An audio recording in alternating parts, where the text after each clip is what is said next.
Hey everyone, welcome back to the Resource Nexus podcast. Before we dive in, be sure to check out the article linked in the description at theresourcenexus.com.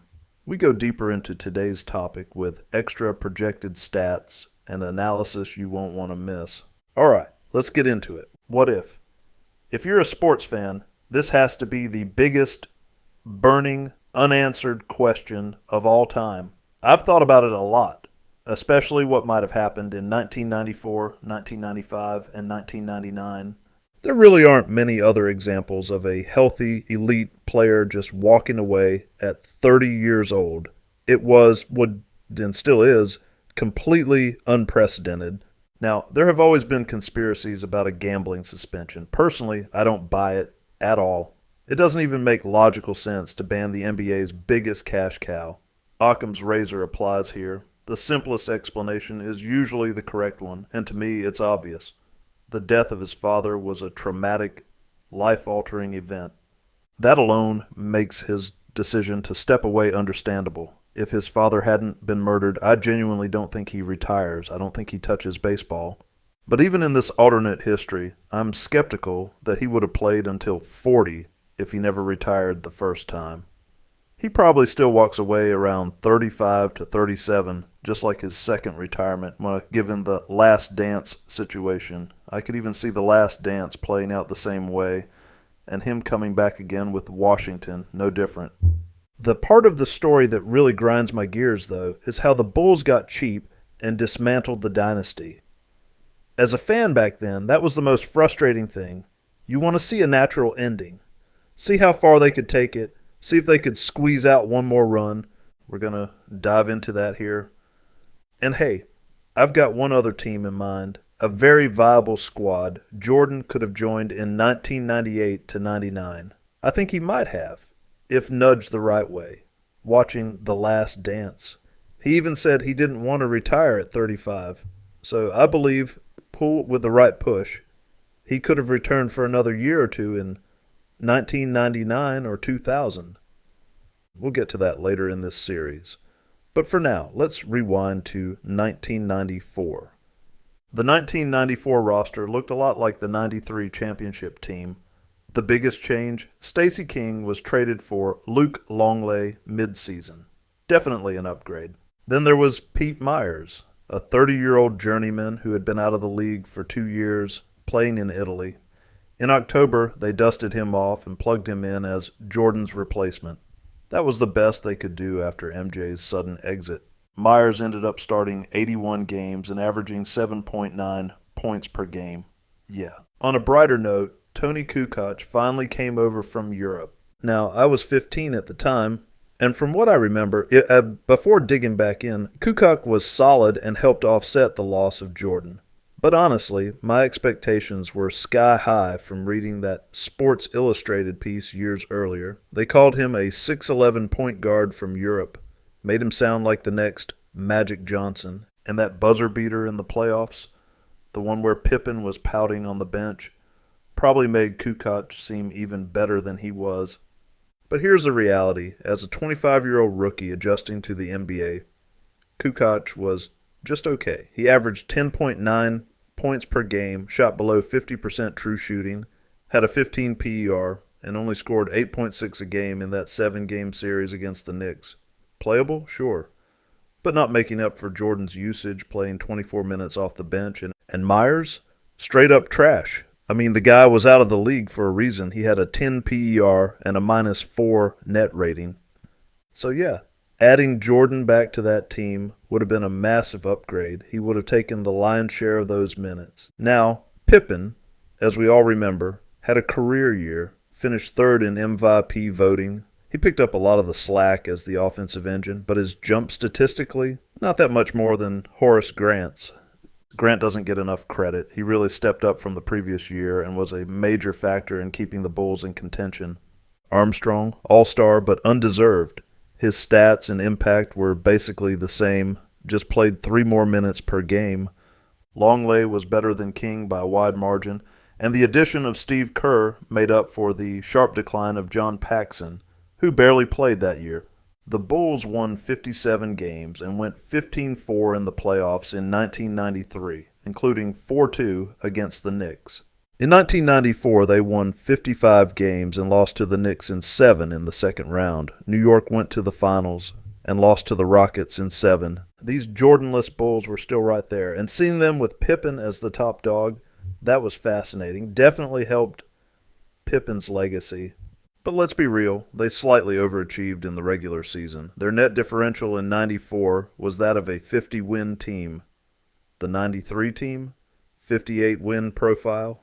So, yeah, losing Jordan made a real impact under the hood. In 1993, they had the second-best net rating in the league. In 1994, 11th. Even so, this Bulls team was still dangerous, still experienced, and honestly, they should have beaten the Knicks. They were within a controversial, some say phantom, call with 2.1 seconds left from advancing. You can judge that one for yourself. Even without Jordan, if they beat the Knicks, and they probably should have, they'd have had a solid chance at making the finals. The Pacers were still early in their rise. Miller, Smits, Derek McKee, solid team, but that was their first deep run, and they had the 10th best net differential. Back then, teams usually needed a few playoff scars before reaching the finals. The Bulls? Already hardened vets. Now, containing Hakeem and the Rockets, that would have been tougher than Ewing and the Knicks. Even if the Bulls reach the finals, I think that version, without Jordan, loses to the Rockets. That said, the Rockets weren't unbeatable. They had the 6th best net rating in the regular season, and this was before they traded Thorpe for Drexler. So what if Jordan was on the 1994 Bulls? This one's easy. I think they win the title. Even if Jordan was burned out, even if he wasn't 100% focused after 93, Pippen and Grant were that good. And the supporting cast, Kukoc, Longley, Kerr, all upgrades. They win more regular season games. They get a higher seed, home court, and Jordan over Pete Myers? Come on, that's not even a debate. I think they dispatched the Knicks again. And while Olajuwon would have been a tougher matchup, Jordan's still the best player on the floor. They win their 4th title. Safe bet. This is the year that's guaranteed to get Jordan stans riled up. But for me, it's the easiest call of all. There's no way the Bulls win the title in 1995, and I'm not basing that on hypotheticals. I watched them lose with Jordan on the court. That's not opinion, that's fact. He was there, he played, he dropped 32 points per game. He was efficient, and they still got handled easily. It's almost as if people want to pretend number 45 Jordan never existed, but he did. He came back, he was good, and he lost. They would have won 8 straight. This is the go-to argument, that if Jordan had never retired, they'd have just kept winning.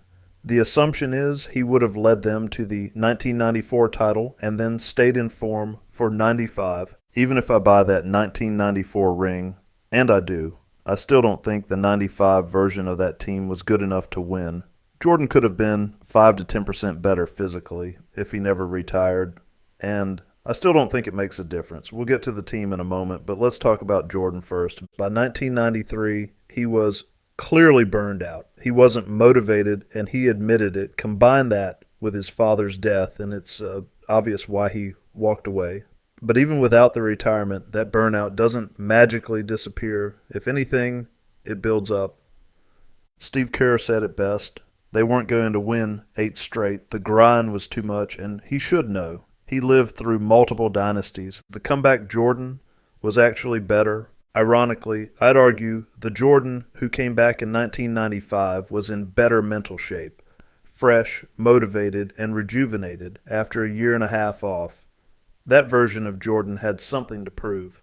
The three-point line had even been shortened. Right in his range, he exploded, and they still got beat down. The rust myth. You're going to hear this excuse, he was rusty. I don't buy it. Athletes come back from year-long injuries all the time and perform fine. And those guys are usually coming off crutches. They've lost muscle mass, need rehab, and are rebuilding their bodies.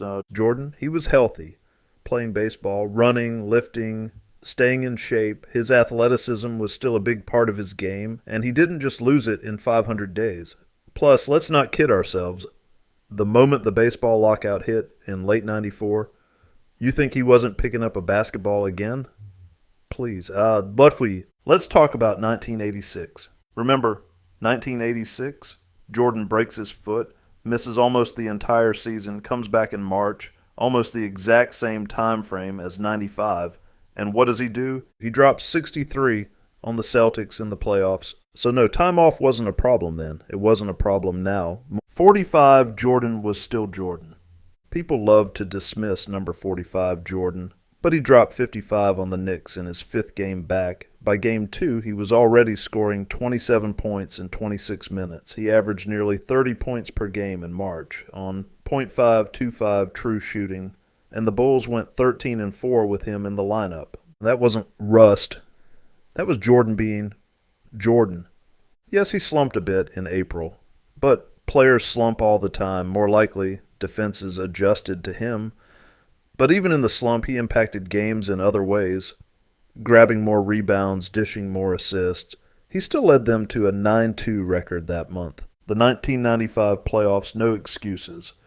Come playoff time, Jordan was locked in. The Bulls rolled through the 4-seed Hornets in 4 games. Jordan averaged 32.3 points, 6.5 rebounds, 5.8 assists, 2 steals on .585 true shooting. That's elite. The Bulls were now 16-5 since his return. Then came the Orlando Magic. Jordan still played well, 31.5 points, 6.5 rebounds, 3.7 assists, 2.5 blocks, 1.8 steals on .539 true shooting. They lost in 6. And again, no excuses. This was peak Jordan's. This series wasn't some blip. It wasn't like he vanished. It was a carbon copy of his losses to the Pistons years earlier when Detroit was the top seed. This time, it was Orlando's turn.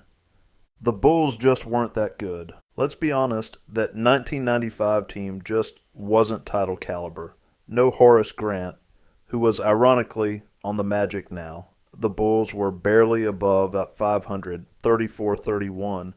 Before Jordan returned, Kukoc was developing, but he wasn't replacing Grant's defense and rebounding. Rodman would do that next year. Well, in a nutshell, and one of the biggest trade steals ever. Ron Harper was added to fill Jordan's SG void, and while he'd become a huge part of the next three-peat, his presence in 95 didn't make this team elite. Conclusion: no asterisk, no rust, just reality. Jordan came back with time. He was fresh, he was good, and he lost. Stop rewriting history. The Magic were better, and Jordan's return wasn't enough. That version of the Bulls, even with Jordan, was not a championship team. 1999. What if Jordan ran it back? After watching The Last Dance, I came away thinking, even if Jordan never retired the first time, he probably still walks away in 1998 just with 7 championships instead of 6. What also became pretty clear, if MJ had really pushed the Bulls to stay together for one more year, he likely could have made that happen. He's even said he didn't want to retire in 1999 and would eventually come back, which tells me that wasn't just revisionist lip service 2 decades later. That was real. That was the mindset at the time. Scenario 1, what if Jordan came back to the Bulls in 1999 and they ran it back? There's a lot to unpack here. In 1999, you've got 3 major forces at play. The regression of an aging Bulls roster, the chaos of the lockout season, and of course, Jordan's infamous cigar cutter injury. Number 1, the cigar injury. In the summer of 98, Jordan severed a tendon in his right index finger. Yeah, from a cigar cutter. He had surgery and was out for about 2 months. He later said it lingered for a year, making it tough to palm the ball or pick it up off the dribble like he used to. He claimed it didn't affect his shooting, though. Now, Jordan's massive hands and his palm fake game were legendary. It mattered. But flash forward 3 years, even with that repaired finger and a 38-year-old body, he still averaged 25.6 points, 6.3 boards, and 5.4 assists with the Wizards. They were 26-21 and riding a 7-game win streak before he tore his meniscus. Diminished? Sure. But still highly effective. So I think it's fair to say the finger issue in 1999 would have been comparable to 2001 to 2002, a minor limitation but nothing that derails his game. Plus, the season didn't even start until early February due to the lockout, meaning if he'd had surgery a little sooner, he's definitely back by the playoffs. Number 2, the lockout season. The 99 season didn't start until February, squeezing 50 games into just 3 months. But here's the thing, that might have actually helped the Bulls. Jordan gets extra time to heal. The older core gets what amounts to a mini off-season vacation, less wear and tear. And only 50 games instead of the full 82-game grind? That's a win. This was a veteran team. They didn't need a preseason or time to build chemistry. They could have rolled into the playoffs fresh, maybe even fresher than they were in 98, and secured a good seed without burning out. 3. Regression and decline. Now this is the real problem with a 1999 second last dance. Let's start with Scottie Pippen. His scoring dropped from 19.1 points to 14.5 with the Rockets. His PER fell from 20.4 to 16.8. That's a major slide for a guy who was supposed to be the second option. Could he have looked better staying in the Bulls system? Yeah, probably. Familiar teammates, defined roles, but the questions about whether he could still be that guy were real. He did have a 37-point explosion in the playoffs, but also had a 3-point clunker the game before, so it's not exactly a clear answer. And if Pippen couldn't step up, Kukoc would have had to. He tried that role with the Baby Bulls at age 30, and let's just say it wasn't ideal. His true shooting dropped below .500.